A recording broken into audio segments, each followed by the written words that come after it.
Renault puede presumir de tener ya una larga experiencia con los coches eléctricos. En 2011 lanzó al mercado el Fluence ZE, una berlina de 4,75 metros de longitud con 95 caballos y una batería de 22 kWh. Costaba 19.800 euros, pero el propietario del coche no lo era de la batería. Este componente había que alquilarlo por 82 euros al mes durante un mínimo de 3 años. El coche tenía una autonomía de 185 km en el ciclo NET, el anterior al actual, y recargaba una potencia máxima de solo 3,6 kilovatios. Poco después, en 2012, presentó el Zoe, un coche urbano de tamaño parecido a un Clio. Este es seguramente el coche eléctrico que más gente ha conducido en España al ser el elegido por una empresa de coche compartido. Inicialmente salió al mercado con 88 caballos y una batería de 22 kilovatios. Con el tiempo, motor y batería cambiaron hasta tener 136 caballos y 52 kilovatios hora. En 2020, para acompañar al Zoe, añadió una versión eléctrica del Twingo que tiene 82 caballos y una batería de 21,4 kilovatios hora, con una potencia máxima de recarga de 22 kilovatios.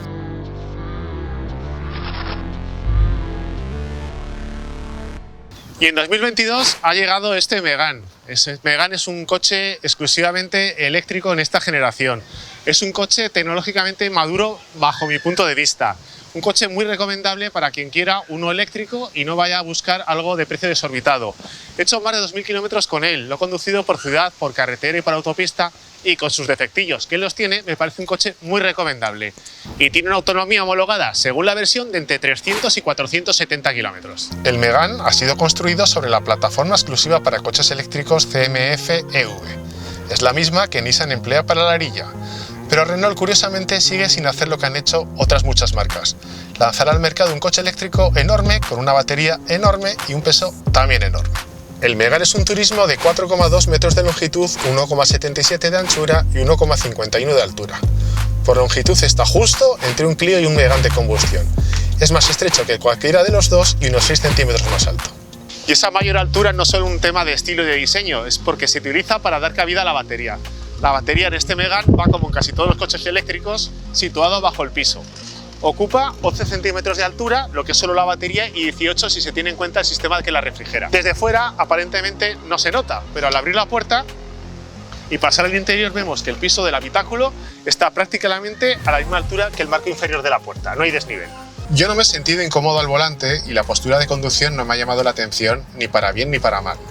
Pero sentado de copiloto se nota más, también porque no es posible llevar las piernas estiradas dado que el mamparo que separa el habitáculo del vano delantero está más cerca de lo habitual. Las plazas delanteras son igual de espaciosas que las de un Volkswagen ID3. En las traseras hay menos espacio para las piernas, menos anchura y menos altura. El Megane no es un coche cómodo para entrar y salir de esas plazas siendo un adulto, ni para colocar a un niño en una sillita. La forma de la puerta deja un vano pequeño para acceder. Si alguien quiere un coche eléctrico de entre 4,1 y 4,3 metros de longitud, si no quiere optar por uno de tipo SUV como son el Peugeot E2007, el Opel Mokka-e o el Kona, solo tiene para elegir el Megane y el Volkswagen ID3. Realmente la diferencia es más estética que de proporciones, porque salvo el Kona, que mide 7 centímetros más de altura, los otros solo se llevan 3 centímetros con el Megane. Volkswagen le quiso dar al ID3 un aspecto interior moderno. Inventando una palabra, podría definirlo como apeliano. Tipo minimalista, con plásticos blancos y con ideas realmente mejorables.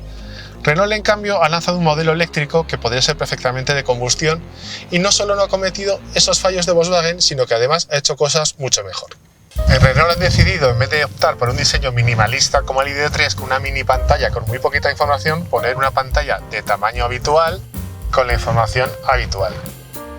Se lee fácil, sobre el diseño no me meto, puede gustar más o menos los grafismos que han utilizado, pero es muy sencillo de leer. Izquierda velocímetro, de baja autonomía restante con el nivel de carga de la batería, y a la derecha se puede configurar una pantalla con distintos tipos de informaciones. Presión de neumáticos, la distancia, el consumo medio y el instantáneo, y el porcentaje de aceleración. También información del sistema multimedia. Esta pantalla tiene distintas posibilidades de configuración.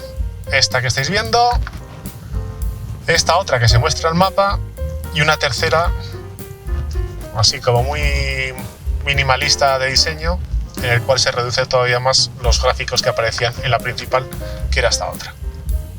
Y si la solución para el cuadroinstrumentos me ha parecido mejor, no quiero decir nada del sistema multimedia, en el cual Renault le saca dos cabezas a Volkswagen, por ejemplo, con su sistema multimedia.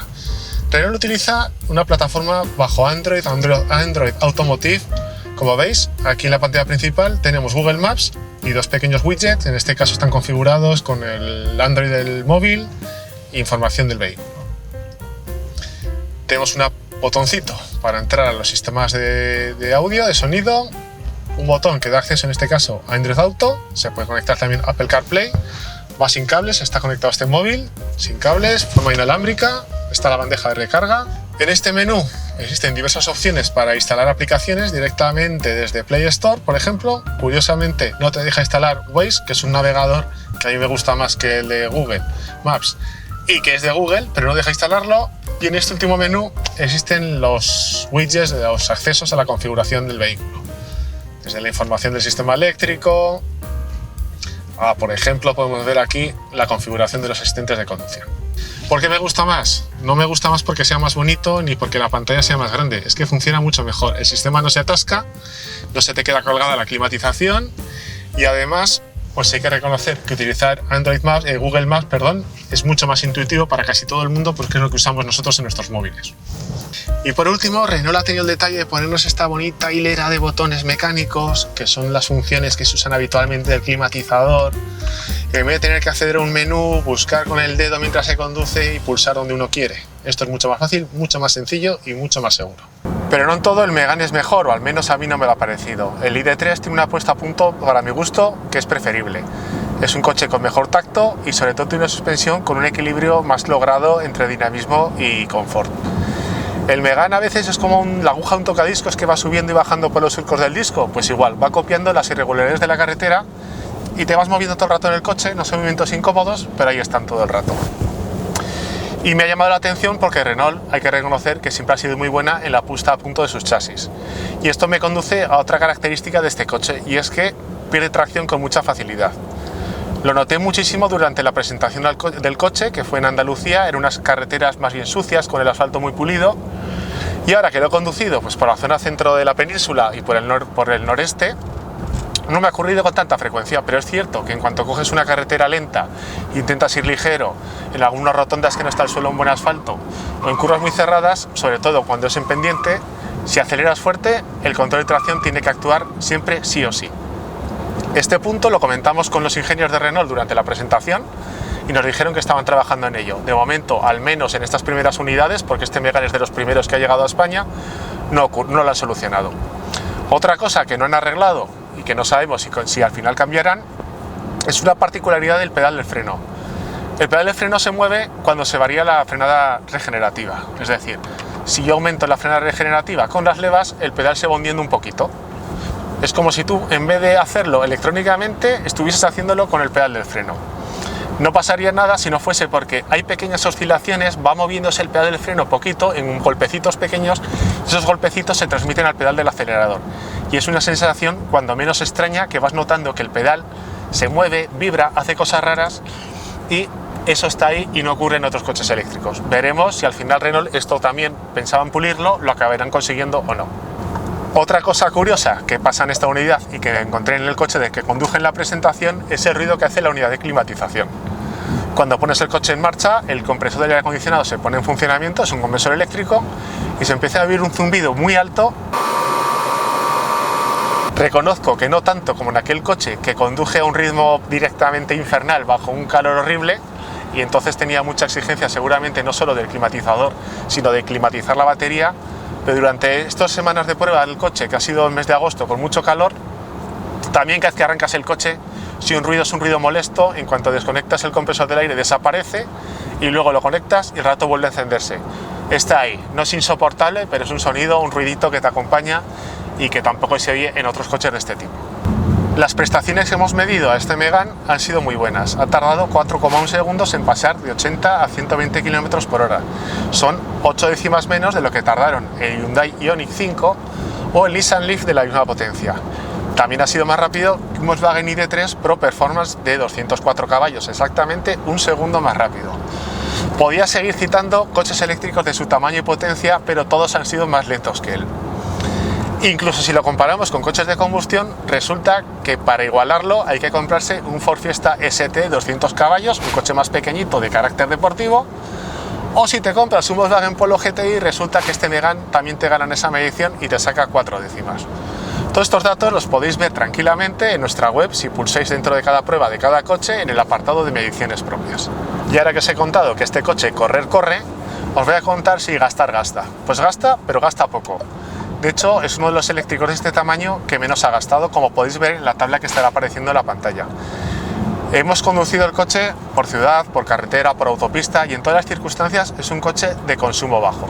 En nuestro recorrido de autovía, que usamos con todos los coches que probamos, ha gastado 19,7 kWh cada 100 kilómetros. Ha sido mejor que todos los demás, excepto el Volkswagen ID.3, que en este caso le ha ganado con un consumo de 19,1 kWh cada 100 kilómetros. Estos datos hay que ponerlos un poco sobre alfileres porque, claro, no siempre tenemos la misma temperatura y en función de la temperatura exterior las baterías se tienen que climatizar o no se tienen que climatizar. Una vez más, si queréis saber más sobre los consumos, os recomiendo que entréis en el apartado de mediciones propias de la prueba del Megane. Uno de los motivos por el que posiblemente este Renault Megane no gaste mucho es el peso. Pesa 1.588 kilogramos. Es mucho si se compara con un Clio, media tonelada más. Y también es mucho si se compara con un Megane con motor de combustión, que pesa alrededor de un cuarto de tonelada menos que este coche. Pero si se comparan con otros modelos eléctricos, como el Volkswagen ID.3 o el Hyundai Kona, con baterías de la misma capacidad y por tanto de peso similar, se puede comprobar, como estáis viendo en la tabla, que el Renault Megane es un coche tirando a ligero. Estos datos son de la versión más potente, con la batería de mayor capacidad. El Megane también está disponible con esta batería de 60 kWh útiles y con un motor de 131 caballos, o con ese mismo motor de 131 caballos pero con una batería de 40 kWh. Podéis consultar todas las versiones en el apartado Precios, Datos y Equipamiento de la prueba del Megane en nuestra web. Los dos motores son síncronos, pero el rotor, en vez de llevar imanes, que es lo más común, tiene un bobinado por el que se hace pasar corriente continua, creando así un electroimán. La ventaja de este tipo de construcción es que al no haber imanes se evita el uso de tierras raras, elementos químicos como el neodimio y el disprosio, que son costosos y que, por lo general, están asociados a una minería que causa problemas sociales y medioambientales. El motor tiene el doble de polos que el del Zoe, un total de 8, y cuenta con refrigeración líquida en vez de por aire. Las células de la batería las fabrica LG, son de iones de litio y cátodo ternario NCM 712 U811. Renault no especifica la proporción, pero dice que la densidad energética es un 20% superior a las celdas del Zoe, que lleva composición NCM 712. En 2017, cuando Renault sacó el Zoe con la batería de 40 kWh de capacidad, probé ir desde Madrid a Zaragoza. Unos 320 kilómetros de autovía, con varios puertos y un desnivel absoluto de unos 500 metros. Sufrí y compartí mi sufrimiento en varias entradas de uno de nuestros blogs, que os enlazamos en la pantalla si estáis viendo esto desde un ordenador o que podéis encontrar en la descripción en otro dispositivo. En 5 años la situación ha cambiado. Quizá no tanto como nos gustaría, pero lo ha hecho. El Zoe era un coche puñetero durante las recargas. Cuando analizaba la instalación era muy exigente con la toma de tierra, y eso generaba unos cuantos problemas. En aquel año, además, entre Madrid y Zaragoza solo había un punto de recarga decente y además estaba situado a 40 kilómetros de Madrid. Entre medias, un gran páramo eléctrico. El Megane, durante todas las recargas que he hecho, que han sido más de una docena de puntos diferentes, no me ha dado ningún problema. Una vez hubo un fallo y no fue del coche. Pero sobre todo lo que ha mejorado es la red de recarga. Aún es insuficiente para que muchos coches eléctricos viajen a la vez, o incluso para viajar totalmente despreocupado por algunas zonas de España. Pero ahora hay más alternativas y estas te pueden permitir salvar la vida cuanto antes estabas muerto. Y no solo hay más cargadores, sino que los hay de más potencia. Eso sí, mi opinión es que los de 50 kilovatios que hay en las carreteras solo tienen sentido si tienes que parar a comer. Si no, son una pérdida de tiempo. Lo que sigue sin mejorar, en general, son los lugares donde se ponen los postes, casi siempre sin sombra y en sitios tan agradables como junto a los cubos de basura del restaurante. No creo que el usuario de un coche eléctrico deba tener privilegios, pero tampoco es cuestión de castigarlo. La potencia de recarga de la batería cambia según la versión del Megane que tengamos. Hay 4 variantes que son Standard, Boost, Super y Optimum, y en función de la que tengas puedes cargar a distinta potencia tanto en corriente alterna como en corriente continua. Voy a mirar la chuleta. En corriente alterna 7 o 22 kilovatios, en corriente continua 85 o 130 kilovatios. En el enlace que os pondremos en la pantalla vais a ver toda la tabla con las potencias. El nivel estándar solo permite recargar este coche en corriente alterna a 7 kilovatios. Es una potencia bajísima y desaconsejo completamente esa versión para quien quiera utilizar el coche para salir de viaje.